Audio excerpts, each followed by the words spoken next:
Cement سے لے کر گھی تک، سیریل اور یوریا سے لے کر زمینوں تک عسکری ادارے انوالو ہیں، کاروبار کر رہے ہیں۔ کسی عسکری قوت کو کاروبار کرنا چاہیے۔ کیسے ہو سکتا ہے کہ ایک ایسا ادارہ جس کے پاس بندوق ہے، قوت ہے، جس کی تاریخ یہ بتاتی ہے کہ اس نے اس ملک پر بارہا قبضہ کر لیا ہے، اس ادارے کو یہ حق دے دیا جائے وہ اپنے کاروبار خود چلائے؟ پھر اس ملک میں آزادانہ کاروبار ہو کیسے سکے؟ میں یہ کہنے میں کوئی آر اور تردد محسوس نہیں کرتا کہ خرد افروزی کی ایک تاریخ رقم ہوئی۔ اپنے برائے سب یہ کہتے ہیں کہ غامدی صاحب کی ہم بڑی عزت کرتے ہیں، کیا ضرورت تھی اس موضوع پہ بات کرنے کی؟ جن کے بارے میں بات کی ہے وہ بھی بڑے تکڑے اور سخت لوگ ہیں، تو غامدی صاحب میں اتنی ہمت کیسے آ گئی؟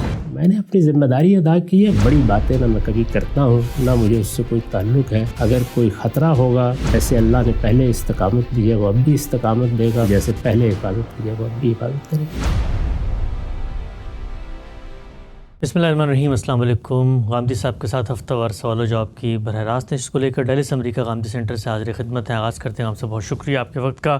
فوج کے بیانیے کے زیر عنوان آپ سے سلسلہ گفتگو جاری ہے اور آج اس سلسلے کی 17ویں نشست ہم شروع کرنے جا رہے ہیں اور امید ہے کہ اس نشست میں 14 نکات پر مشتمل فوج کا یہ بیانیہ پائے تکمیل تک پہنچے گا۔ ہم صاحب آغاز کرتا ہوں 13واں نقطہ آپ کی خدمت میں پیش کر کے۔ کہا جاتا ہے اس بیانیے میں کہ دفاع، خارجہ پالیسی کے علاوہ مختلف ملکی محکموں کو انتظامی لحاظ سے مضبوط کرنا بھی ملک کی ایک بڑی خدمت ہے، لہٰذا شہریوں کو صاف ستھری رہائشی، معیاری اشیاء خورنوش، مواصلاتی رابطوں کا نظام اور دیگر معاشی ضروریات پہنچانا بھی فوج کا ایک اہم کردار ہے۔ اسی طرح ملک کے دفاع میں گامزن لوگوں کی کفالت کے لیے بھی فوج کو مستقل معاشی وسائل فراہم کرنا اور کاروبار میں مشغول رہنا یہ بھی دفاع کا ایک ناگزیر تقاضا ہے، چنانچہ اس کا فروغ بھی ضروری ہے۔ ہم سب جو شخص پاکستان میں رہتا ہے وہ یہ جانتا ہے کہ سیمنٹ سے لے کر گھی تک اور سیریل اور یوریا سے لے کر زمینوں تک ہمارے عسکری ادارے، فوجی ادارے اہل نظر کہتے ہیں کہ 50 سے زیادہ کمرشل بزنسز میں انوالو ہیں، کاروبار کر رہے ہیں۔ اصولی سوال پوچھنا چاہتا ہوں، ایک حلقہ ہے، ایک نظام ہے جس کو آپ نے دفاع کے لیے مقرر کیا ہے، کیا علم سیاست، تاریخ، عمرانیات اور ملکوں کو چلانے کے جو دساتیر ہیں ان کے لحاظ سے کسی عسکری قوت کو کاروبار کرنا چاہیے؟ عسکری قوت تو بہت بڑی بات ہے۔ سیاسی معاملات میں اثر و رسوخ رکھنے والے کسی شخص یا ادارے کو بھی کاروبار نہیں کرنا چاہیے۔ میں نے جس طرح اس سے پہلے یہ عرض کیا تھا کہ ہمارے ہاں جب یہ مقدمہ قائم کیا گیا کہ یہ مذہبی طبقات ہیں جو مدافعت کا دایاں بازو ہیں، تو یہ ایک قومی ریاست کی بنیادوں میں بارود بھر دینے کے مترادف تھا۔ اس کا مطلب یہ تھا کہ باقی لوگوں کو یہ پیغام دیا جا رہا ہے کہ وہ مفتوح کی حیثیت رکھتے ہیں، جبکہ قومی ریاستیں اس اصول پر قائم نہیں ہوتی۔ پہلی اور دوسری جنگ عظیم پر میں نے تفصیل سے گفتگو کی تھی اور یہ عرض کیا تھا کہ اس کے بعد ایک عالمی نظم بنایا گیا ہے، وہ میں نے اور آپ نے نہیں بنایا۔ یہ بھی صحیح نہیں ہے کہ اس کو کوئی عدل و انصاف کا شاہکار قرار دے کر اس کی مدح کرنا مقصود ہے۔ وہ بن گیا ہے، وہ فاتحین نے بنایا ہے، باقی دنیا کو انہوں نے مفتوحین کی حیثیت ہی میں رکھ کر کچھ مراعات دی ہیں، کچھ قاعدے بنائے ہیں اور ایک بین الاقوامی قانون بھی آہستہ آہستہ تدوین کے مراحل سے گزرا ہے۔ اس سے قومی ریاستوں کا تصور جو اصلاً تو یورپ کی مسیحی ریاستوں سے پیدا ہوا تھا، بتدریج ایک عالمی تصور بن گیا یا بنتا جا رہا ہے۔ میں نے یہ عرض کیا تھا کہ خود ہمارا ملک اسی تصور کے بطن سے پیدا ہوا ہے، یعنی قومی ریاست، قوموں کا حق خود اختیاری، اس کی بنیاد پر علیحدگی کا جواز، یہ وہ بنیادی مقدمات ہیں جو پاکستان کے وجود میں آنے کا باعث بنے۔ جس طرح اس کے بارے میں یہ بات کہنا ایک بڑی غلطی ہے، اسی طرح یہ خیال کرنا کہ یہاں بیوروکریسی بھی کچھ کاروبار شروع کر لے، عدلیہ بھی کچھ کاروبار شروع کر لے، اور بھی بہت سے ادارے ہیں۔ سوال یہ ہے کہ کیا عدلیہ کو تنخواہیں نہیں چاہیے؟ وہاں جج حضرات ریٹائر نہیں ہوتے، ان کے کچھ مسائل نہیں ہیں؟ کیا ان کے ہاں کسی کاروبار کو قائم کرنے کی صلاحیت مفقود ہوتی ہے؟ کیا چیز ہے؟ کوئی بھی شخص دعویٰ کر سکتا ہے۔ یہی معاملہ بیوروکریسی کا ہے۔ بہت بڑی تعداد میں انتظامیہ چاہیے ہوتی ہے، اس میں آپ نیچے سے اوپر تک بہت سے لوگ ہیں جن کو مختلف مراحل سے گزارتے ہیں، تربیت کرتے ہیں، بلکہ بہت سے کاروباری معاملات جو ریاست میں چل رہے ہوتے ہیں ان کی نگرانی بھی سونپتے ہیں۔ اگر ان کو بھی یہ حق دے دیا جائے کہ وہ اپنے وسائل خود پیدا کر لیں، آپ اندازہ کر سکتے ہیں کہ کس طرح کے مافیا وجود میں آ جائیں گے، اور پھر کسی مہذب ریاست کو قانون کی حکمرانی کے تحت چلانا کتنا مشکل ہو جائے گا۔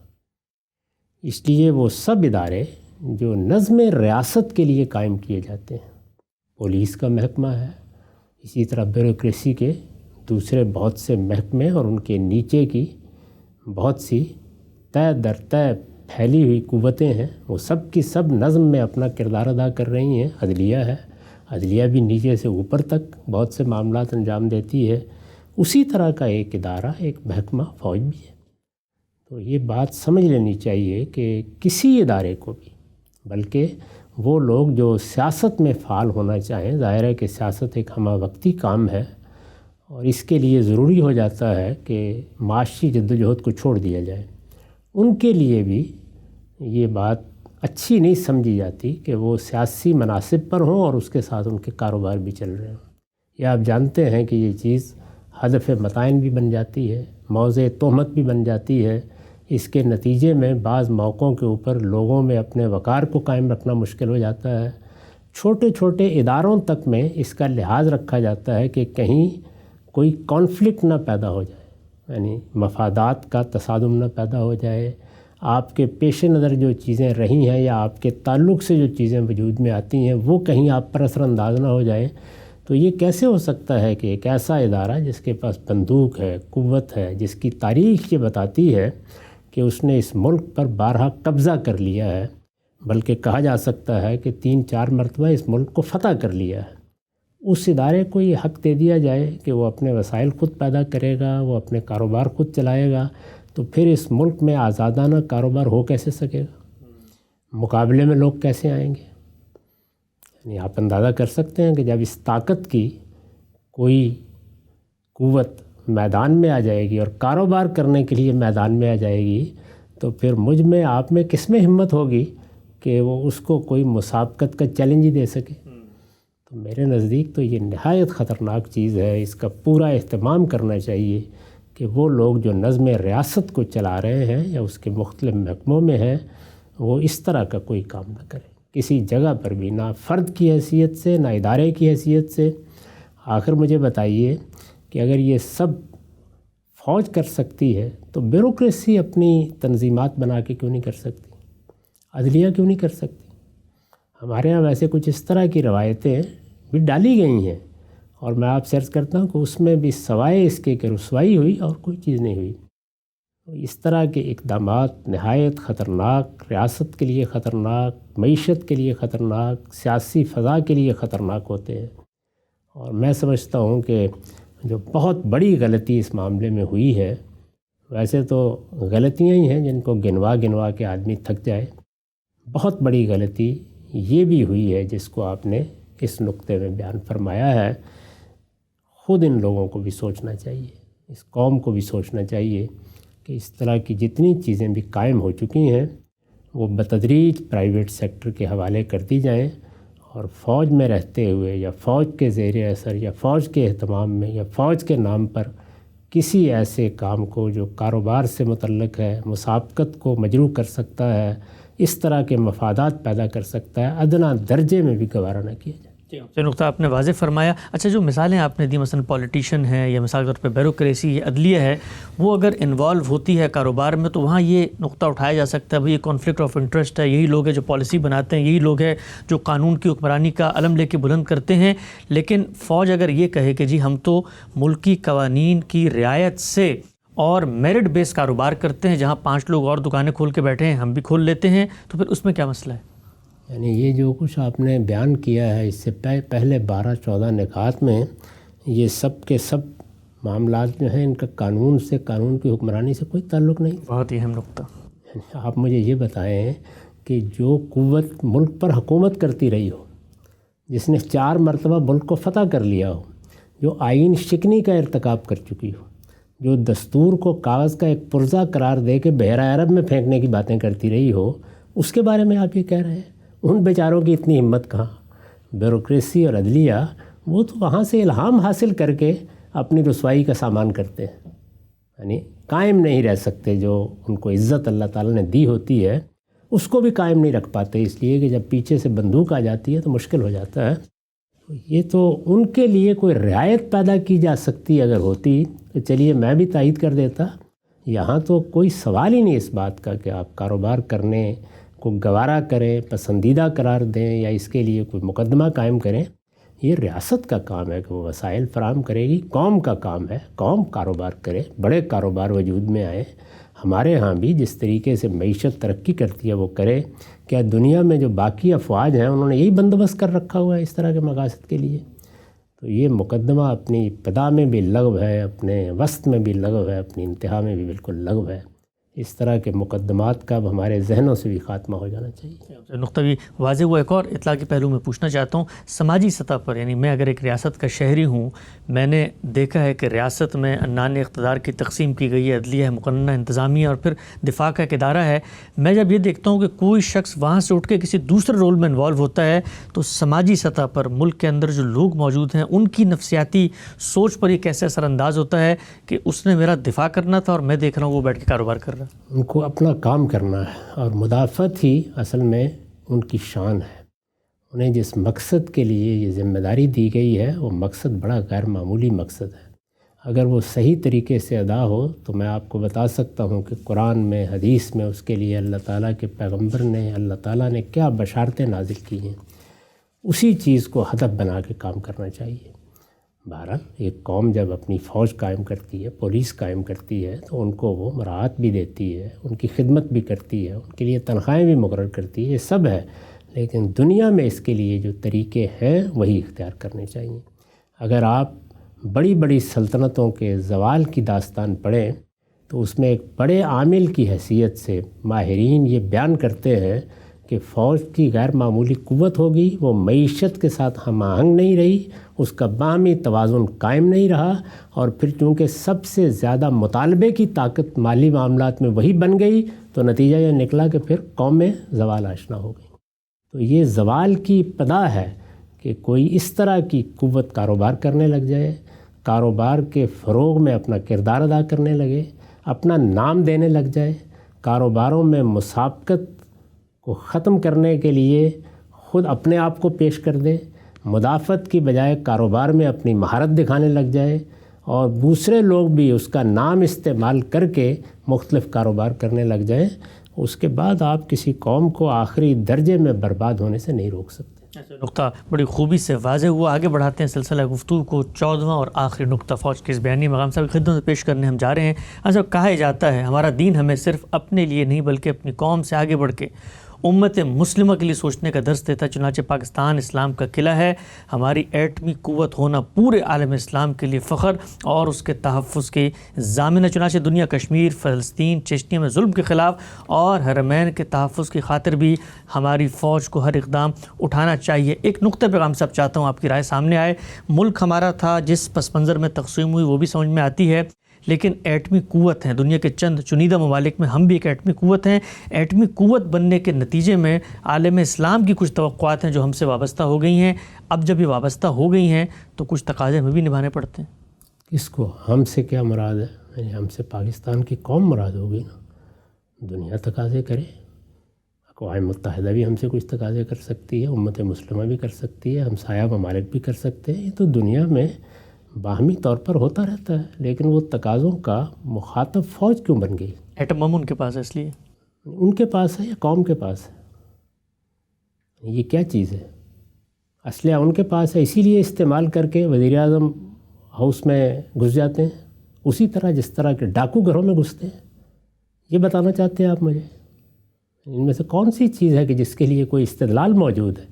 یہ حقیقت ہے کہ میں اگر اپنی زندگی میں جو سب سے زیادہ شرمناک واقعات ہیں ان کا ذکر کروں تو اس میں وہ تصویریں ہیں کہ جس دن یہ لوگ اس ملک کے وزیر اعظم کو گرفتار کرنے کے لیے دروازے توڑ کر اندر گھس رہے تھے۔ اس سے زیادہ کوئی شرمناک منظر نہیں ہو سکتا۔ وہ وزیر اعظم برا تھا، بھلا تھا، ہمارا منتخب کردہ وزیر اعظم تھا۔